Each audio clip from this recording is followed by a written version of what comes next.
Hello दोस्तों, welcome origin point classes. तो next आज हम पढ़ेंगे एक बिंदु से जाने वाली रेखा हमें दी जाती है और एक बिंदु दिया जाता है और उस बिंदु और ऐसा रेखा के मध्य हम डिस्टेंस याद करते हैं। तो हमने मान लिया कि एक रेखा हमें यह वाली दी हुई है, तो इस रेखा से और इस रेखा के मध्य बिंदु से हम डिस्टेंस याद करेंगे। अर्थात ये रेखा हमें दी हुई है और इस बिंदु के मध्य हम डिस्टेंस याद करेंगे। तो इस रेखा को हमने सर्वप्रथम क्या किया कि एक अंतःखंड रूप रेखा के रूप में बना लिया, जिसमें हमने पाया कि अक्ष का अंतःखंड -c/a और y का अंतःखंड -c/b है। तो हमने एक निर्देशांक ज्यामिति में दर्शा दिया कि x का अंतःखंड -c/a और y का अंतःखंड -c/b, और इस बिंदु को जो हमने दर्शाया वो यहाँ है। इस बिंदु और इस रेखा के मध्य हमें दूरी ज्ञात करनी है। तो कैसे ज्ञात करेंगे? तो हमें पता है कि यदि मैं इस त्रिभुज का क्षेत्रफल ज्ञात करना चाहूँ तो क्या होगा, हाफ आधार गुणा ऊंचाई। तो आधार हमारे पास क्या है, RQ, एंड ऊंचाई हमारे पास क्या है, PM। तो आधार गुणा ऊंचाई और PM यदि हमारे पास आ जाए तो त्रिभुज का क्षेत्रफल ज्ञात हो जाएगा। तो इस PM को ज्ञात करने के लिए मैं क्या करूं कि यदि मैं इस PM को ज्ञात करने के लिए इस वाले को इधर पक्षांतरण कर सकता हूँ और PM की वैल्यू ज्ञात कर सकता हूँ। तो इसके लिए हमें क्या क्या ज्ञात होना चाहिए? त्रिभुज का क्षेत्रफल हमारे पास होना चाहिए और RQ की वैल्यू हमारे पास होना चाहिए। जो R है और जो Q है इसकी वैल्यू हम कैसे ज्ञात कर सकते हैं? हमारे पास R के निर्देशांक है, हमारे पास Q के निर्देशांक है, इसके बीच हम डिस्टेंस ज्ञात कर सकते हैं दूरी फॉर्मूले से। तो मैंने यहाँ इस डिस्टेंस को दूरी फॉर्मूला लगाकर इस प्रकार ज्ञात कर ली। एंड नेक्स्ट हमने क्या किया कि इस त्रिभुज का क्षेत्रफल ज्ञात करते हैं। हमें पता है कि त्रिभुज का क्षेत्रफल का फॉर्मूला क्या होता है, half x1 y2 minus y3 plus x2 y3 minus y1 plus x3 y1 minus y2। इसमें यदि इन त्रिभुज के निर्देशांकों की वैल्यू रखेंगे, यह हो जाएगा x1 y1, ये हो जाएगा x1 y1, और सेकंड हो जाएगा x2 y2, और ये हो जाएगा x3 y3। यदि इन वैल्यूओं को यहाँ पुट आउट करते हैं तो हमारे पास कुछ इस प्रकार बन जाता है। तो ये हमें क्या प्राप्त हुआ, त्रिभुज का क्षेत्रफल। हमें यहाँ मोड क्यों लगाना पड़ता है? क्योंकि हमें पता है कि कोई भी ज्यामिति का जो जब एरिया निकालते हैं तो वो हमेशा हम पॉजिटिव लेते हैं। इस प्रकार हमने यहाँ मोड लगाया। यदि मैं त्रिभुज के क्षेत्रफल को यहाँ रखता हूँ और इसके मध्य दूरी को यहाँ रखता हूँ तो ये हमारे पास इक्वेशन PM हमें ज्ञात हो सकता है, और PM को हमें पता है कि PM क्या हमारी D है। नेक्स्ट चलते हैं। एक नमूना है, 0.3 और -5 है और लाइन है 3x माइनस 4y माइनस 6 = 0। तो इस पॉइंट से इस रेखा के मध्य यदि हमें डिस्टेंस याद करनी है तो डायरेक्ट हम फॉर्मूला लगाएंगे कि x1 + b y1 + c √a² + b²। तो हमें कोई ज़रूरी नहीं है कि फॉर्मूला का जब डेरिवेशन आए तभी इस क्वेश्चन को हल करें। हम डायरेक्ट फॉर्मूला लगाकर जल्दी से क्वेश्चन को सॉल्व कर सकते हैं विद-इन 5 सेकेंड। तो हम ज्ञात करेंगे, हमें पता है कि जो x1 है ये y1 है, इसमें भी x1 है y1 है। तो जो इस समीकरण में x1 y1 है तो उनके स्थान पर हम ये बिंदु रख देंगे। तो बिंदु मैंने रखा 3 और x के स्थान पर 3 रख दिया, और -4, y की वैल्यू कितनी है, -5 -6। तो इसको कैलकुलेशन करने पर हमें प्राप्त हुआ इसकी डिस्टेंस ज्ञात हुई, इस बिंदु और इस रेखा के मध्य दूरी। और 9 और 16 क्या है हमारे पास, a² है b² है, दोनों अक्ष के गुणांक और y के गुणांक दोनों का वर्ग करके हम जोड़कर इस वैल्यू को निकालते हैं।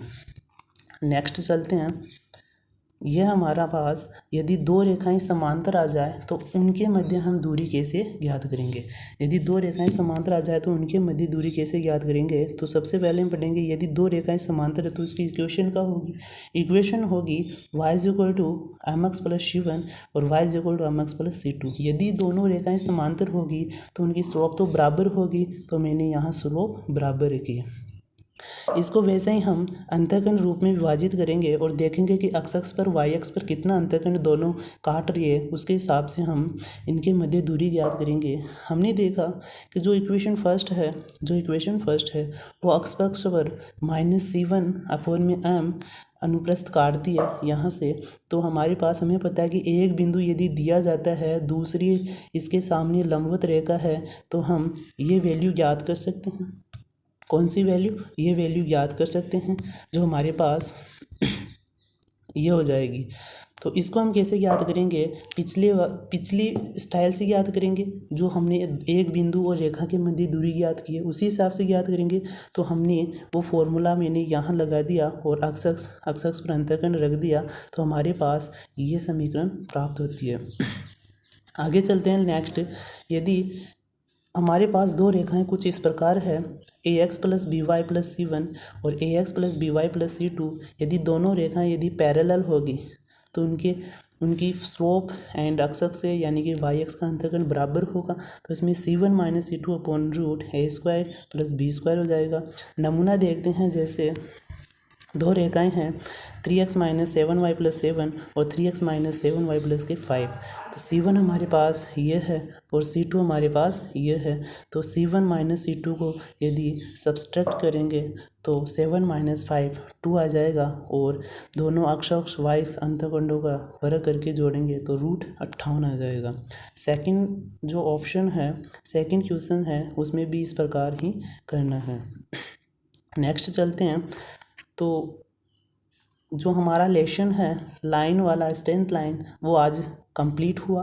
तो उसके लिए हमने कुछ प्रैक्टिस क्वेश्चन रखे हैं जो आपको करने हैं। फर्स्ट क्वेश्चन है हमारे पास ढाल और अंतःखंड ज्ञात करनी है। मैंने एक क्वेश्चन आपको सॉल्व करके बताया है, पीछे भी बताया, लेकिन इस बार और बताया है और 2-3 क्वेश्चन आपको करने हैं। आंसर नीचे दिए गए हैं। सेकंड क्वेश्चन है अक्ष वाई अक्ष अंतःखंड ज्ञात करने हैं। तो पिछले वीडियो में हमने ये पढ़ लिया। और थर्ड क्वेश्चन है लांविक दूरी p और ओमेगा ज्ञात करना है। ये वो क्वेश्चन है जो हमने कुछ इस प्रकार पढ़ा था। इस रेखा होती है और यहाँ ये बिंदु होता है, यहाँ ये बिंदु होता है और ये कोण होता है, ये यहाँ ये लंबवत और ये ओमेगा होता था और ये हमारे पास p होती थी। तो इसका समीकरण हम क्या लिखते थे, X cos gamma plus Y sine gamma, उस रूप में हमें लिखना है और p और ओमेगा की वैल्यू याद करनी है। नेक्स्ट क्वेश्चन हमारा फॉर हमें लाइन दी गई है ये वाली और बिंदु ये वाला दिया हुआ है। तो इन दोनों के मध्य डिस्टेंस हमको याद करनी है, जो अभी हमने वीडियो में पढ़ा है।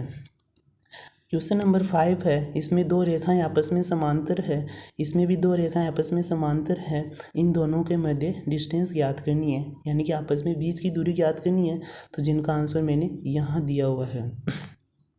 क्वेश्चन 6 है कि दो समीकरण दिए हुए हैं और दोनों रेखाओं, दो समीकरण जो किसके हैं, लाइन के हैं, और लाइन के समीकरण हैं। तो उन दोनों लाइनों के मध्य कोण ज्ञात करना है, अर्थात ये दोनों आपस में प्रतिच्छेद करेगी तो वो थीटा में याद करना है। जो हमें क्या पढ़ा था, हमने क्या पढ़ा था कि tan theta is equal to क्या पढ़ा था, mod m1 minus m2 1 plus m1 m2, ये हमें सीखा था।